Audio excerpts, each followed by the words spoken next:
வளர்ந்ததுக்கு அப்புறம் நம்ம எல்லாருக்குமே ஒரு ஆசை இருக்கும், திரும்ப ஸ்கூல் லைஃப்க்கு போகணும்னு. இந்த மாதிரி ஒரு சான்ஸ் தான் நம்ம பார்க்க போகிற K-dramaவோட ஹீரோக்கும் கிடைக்குது. இந்த ட்ராமா பற்றி சொல்லணும்னா, ஆக்ஷன் வேணுமா ஆக்ஷன் இருக்குது, காமெடி வேணுமா காமெடி இருக்குது, ரொமான்ஸ் வேணுமா ரொமான்ஸ் இருக்குது. K-dramaனாலே இந்த க்யூட் மூமெண்ட்ஸ் தான் ரொம்ப ஃபேமஸ் ஆனது. அந்த க்யூட் மூமெண்ட்ஸும் இந்த ட்ராமாவில் இருக்குது. அப்படி ஹோல்சமான ஒரு K-drama பற்றி தான் நம்ம இன்னைக்கு பார்க்க போகிறோம். நம்ம ஹீரோ ஸ்டார்டிங்கில் எப்படி காட்டுவாங்கன்னா, ஸ்கூல்லே இவர் தான் டாப்பர்ஸ், ரொம்ப ஹேண்ட்ஸமாக இருப்பார். ஸ்கூல்லே அவரை தெரியாத ஆளே இல்லை, அவ்வளோ நல்ல பேர் வாங்கி வச்சிருப்பாரு. இதான் சொல்லணும் தானே எதிர்பார்த்தீங்க? அப்படிலாம் ஒன்றும் இல்லை, நான் சும்மா சொன்னேன்.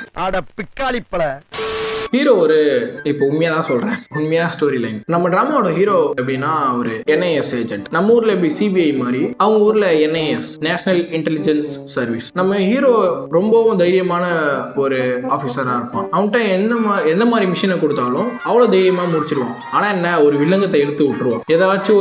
ஏதாச்சும் இந்த அவெஞ்சர்ஸ் பண்ற மாதிரி சிவில் வார்ல நல்லது பண்ணிட்டு வரேன்னு சொல்லிட்டு பில்டிங் இடிச்சிட்டு வருவானுங்களே, அந்த மாதிரி ஏதாச்சும் ஒரு வில்லங்கத்தை இழுத்துட்டு வந்துடுவான் நம்ம ஹீரோ. நம்ம ஹீரோ டீம்ல மொத்தம் 4 பேர். ஒன்னு ஹீரோ, இன்னொன்னு டெக் கேர்ள், இன்னொருத்தன் இன்ஃபர்மேஷன்ஸ்லாம் கேதர் பண்றதுக்கு ஒருத்தன், அப்புறம் இவங்கெல்லாம் கட்டி மேய்க்கிறதுக்காக ஒரு டீம் லீடர் இருப்பார். இந்த டீம் லீடர் தான் நம்ம ஹீரோட அங்கிள். ஆனா யாருக்குமே இந்த விஷயம் அவ்வளவா தெரியாது. போக போக தான் இவங்களுக்கு ஹீரோட அங்கிள் தான் நம்ம டீம் லீடர் அப்படின்னு தெரியும். நம்ம ஹீரோ எதுக்காக NIS ஏஜென்ட்ல சேர்ந்திருப்பானா, அவங்க அப்பா ஒரு NIS ஏஜென்ட் தான். ஒரு மிஷனுக்காக அவர் போகும்போது காணாம போயிடுவாரு. எப்படி காணாம போவாரு என்னன்னே தெரியாம திடீர்னு காணாம போயிடுவாரு. அதுக்கப்புறம் அவங்க அங்கிள் தான் அவனை வளர்ப்பாரு. படிக்க வைக்கிறதுல இருந்து மொத்தமா அவனை ரொம்ப பாசமாக பார்த்துப்பாங்க.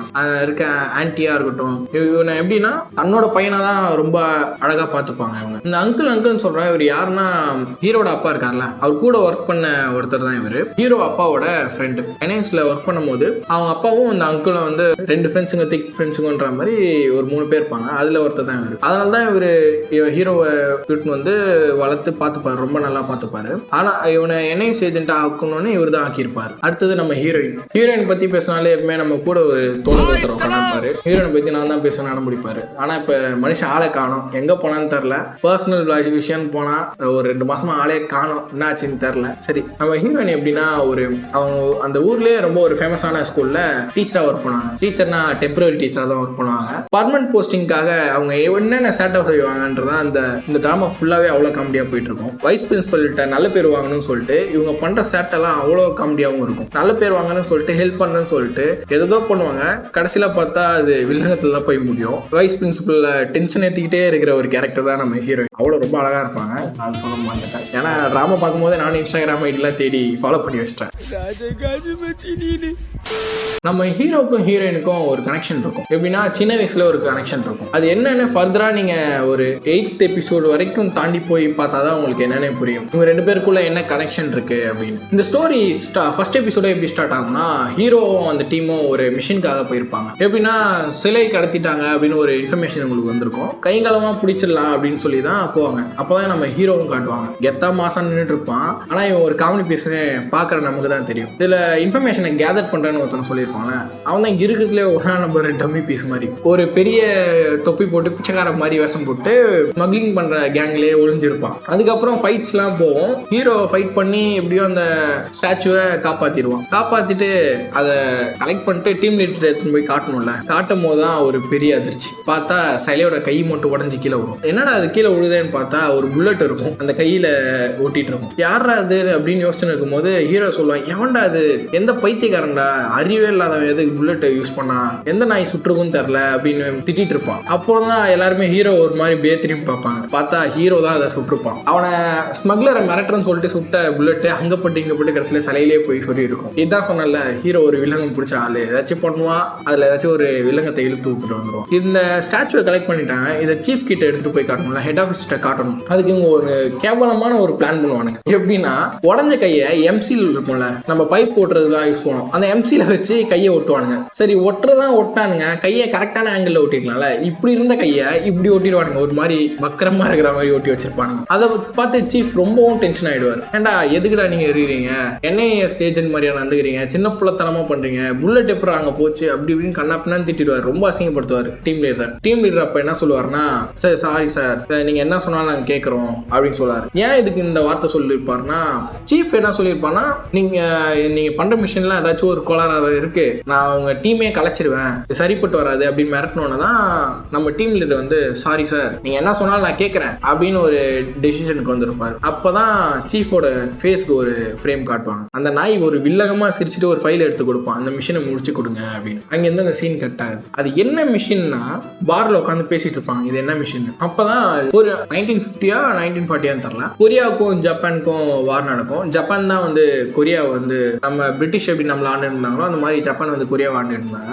அப்போ வந்து ஜப்பான்காரங்க வந்து ஒரு ஸ்கூல் கட்டியிருக்காங்க, ஒரு எலைட்டான ஒரு ஸ்கூல். அந்த ஸ்கூலை நடத்தி ரொம்ப செல்வந்தர்கள் படிக்கிற ஸ்கூலா வச்சிருந்தாங்க. அங்க இருக்க ஒரு ஜப்பான்காரன் அந்த சேர்மன் வந்து ஃப்ரீடம் கிடைக்கிறதுக்கு முன்னாடி ஒரு வேலை பண்ணியிருப்பான். இவ்வளவு நாள் சேர்த்து வச்ச தங்கத்தெல்லாம் பார் மாதிரி ரெடி பண்ணி வச்சிருப்பான். ஃப்ரீடம் கிடைச்சோன்னா எல்லாரும் ஜப்பான்காரங்களை அடிச்சு தொடுத்துவாங்க கொரியாளுங்களாம். அப்ப இவன் என்ன பண்ணுவான்னா மாட்டினா செத்தோம் அப்படின்னு சொல்லிட்டு இந்த தங்கத்தெல்லாம் ஒரு இடத்துல ஸ்கூல்ல ஒரு இடத்துல ஒழிச்சு வச்சுட்டு போயிடுவான். யாருக்குமே தெரியாது இந்த தங்கம் எங்க இருக்குன்ட்டு. ஒழிச்சு வச்சு போயிட்ட அப்புறம் இவன் போகும்போது 2 கோல்டு பார் எடுத்துட்டு போயிடுவான். இந்த கோல்டு பாரை கண்டுபிடிக்கிறதுக்கு தான் இந்த மிஷின். இந்த கோல்ட்ஸ் எங்க இருக்கு, ஸ்கூல்ல எங்க இருக்கு அப்படின்னு கண்டுபிடிக்கணும், இதுதான் உங்களோட மிஷின் அப்படின்னு சொல்லி சீஃப் கொடுத்து அமைச்சிடும். இதை வந்து டீம் லீடர் வந்து எக்ஸ்பிளைன் பண்ணுவாரு. இவங்க பேசிட்டு இருப்பாங்க, யார் போறது ஸ்கூல் உள்ள, எப்படி போறது அப்படின்னு பேசணும்னா, சரி ஒரு ஸ்டூடெண்டா தான் போகணும், ஒரு ஸ்டூடெண்ட் மூலியமா போனாதான் நமக்கு ஈஸியா இருக்கும், இன்ஃபர்மேஷன் எடுக்கிறதுக்கும் ஈஸியா இருக்கும் அப்படின்னு டீம் லீடர் பேசும்போது, யார் போவா அப்பயும் ஹீரோ தான் காட்டுவாங்க.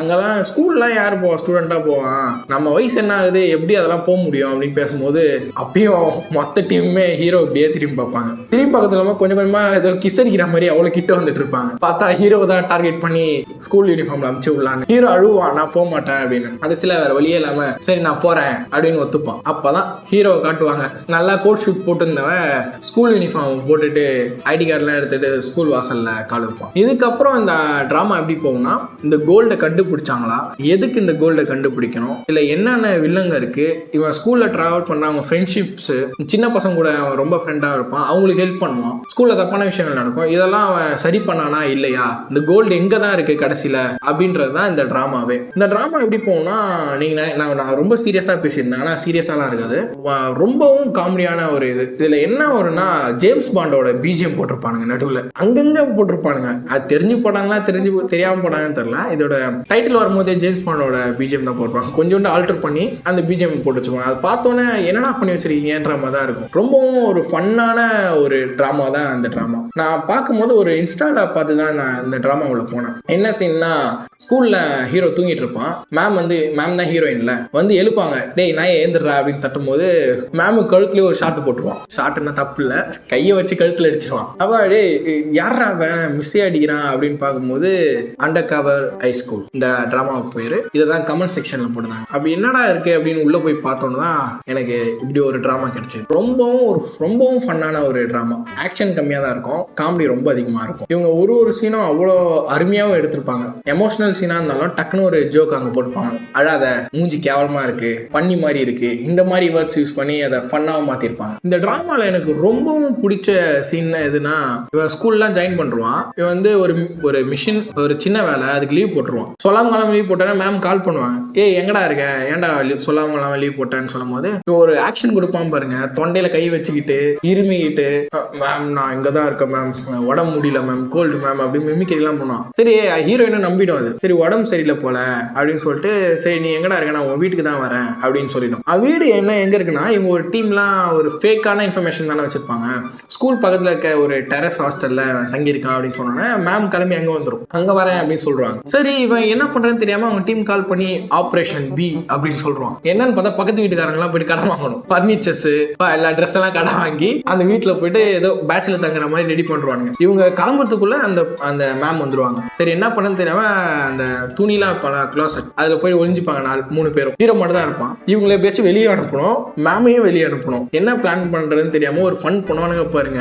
இவனை அடிக்கிறது, கடைசியில அந்த கிளாசெட்டை உடச்சிக்கிட்டே கீழே விழுந்துருவானுங்க. ஏன்னா உள்ள இருக்கும் போது அவன் ஒரு டெக்காய் ஒரு பொண்ணு இருக்கான்னு சொன்னால, அவளோட முடிய மோந்து பார்த்து தும்பல் வர்றதுக்கு ட்ரை பண்ணுவான். அதுக்கு இந்த பொண்ணு தும்ப கூடாதுன்னு சொல்லிட்டு கிஸ் பண்றோம். இவன் அதிர்ச்சியில மயக்கம் போட்டு டோரை வச்சு கீழே வந்துடும். அது மேம் கால் கிட்டு. இவனுக்கு என்ன பண்ணுவானுங்க, சர்ப்ரைஸ் அப்படின்னு கத்த ஆரம்பிச்சிருவானுங்க. மேமுக்கும் புரியாது, ஹீரோக்கும் புரியாது. ஹீரோவும் சர்ப்ரைஸ்ன்னு கத்துவான் சம்மந்தமே இல்லாம. இதுக்கு அந்த டெக்கல்னு சொன்னல அது கத்துவான், மேம் உங்களால் தான் இப்படி ஆச்சு, உங்களால் தான் ஹீரோ இப்படி ஆனா. ஹீரோ ஒன்னா இருக்காது, சொன்னோன்னு ஹீரோ மயக்கம் போட்டு வந்துருவான். உங்களால் தான் நீங்க வந்தவொன்னு தான் மயக்கம் போட்டு வந்துட்டான்னு சொல்லிட்டு அந்த டீம் லீடர் அவங்க அங்கிள் வயசானவர் இவன் கீழே படுத்துட்டு கஷ்டப்பட்டு இடுப்புல தூக்கிட்டு போவாரு. அது எப்படி தூக்கிட்டு போவாருன்னா அவனே ஏறி மேல உட்காருவான். மயக்கம் போட்டு விழுந்துட்டான், அவனே ஏறி மேல உட்காந்துட்டு போவானுங்க. மொத்த பேர் கத்திக்கிட்டே போவானுங்க ரோடு ஃபுல்லா. இவ்வளவு ஒரு ஃபன்னான ஒரு எலிமெண்ட்ஸை கொண்டு ஒரு டிராமா தான் இது. மறக்காம பாருங்க. ஏன் இதை ரொம்ப நான் ரெக்கமெண்ட் பண்றேன்னா எனக்கு ரொம்ப பிடிச்சது. அரசியல அந்த கோல்டை கண்டுபிடிச்சாங்களா எனக்கும் தெரியல, ஏன்னா ஃபுல்லா நான் பார்க்கல, இன்னும் கம்மியா ஒரு 9 எபிசோட் தான் பார்த்தேன். ஸோ மறக்காம பார்த்துட்டு சொல்லுங்க வேற என்னென்ன டிராமாஸ் உங்களுக்கு இந்த மாதிரி ரெக்கமெண்ட் பண்ண தோணும். நீங்க கமெண்ட்ல சொல்லுங்க, நாங்க அதை ரிவ்யூ பண்றோம். மறக்காம சப்ஸ்கிரைப் பண்ணுங்க, பண்ணலன்னா யூ ஓகே.